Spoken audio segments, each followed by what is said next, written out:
Every cell in our body has a very specific function, and this function is really dictated by the epigenome. The problem is that with aging, the epigenome becomes remodeled, either due to stress or random errors. And what this produces is that each cell is actually going to lose its identity and not function in the way it was initially intended. And over time, as more and more cells become dysfunctional, you can imagine how this would produce dysfunction at the organ level and eventually at the whole system level. And the epigenome is highly dynamic. These are things that can go, we think, in both directions. So you can increase epigenetic age, but we've also shown that you can actually reverse this in cells. Shinya Yamanaka actually won the Nobel Prize for discovering 4 factors that can convert an old cell back into what looks like an embryonic stem cell.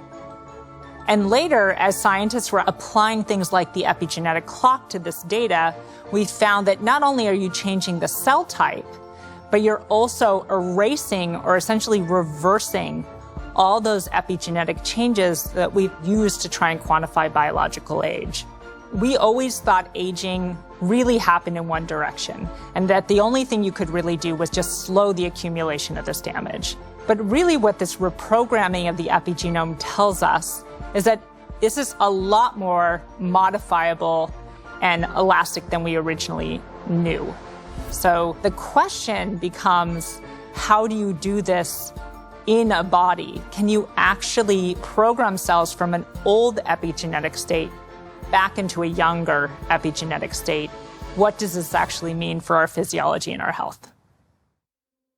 Right now, people are using the epigenetic clock as more of a diagnostic as opposed to a means to intervene.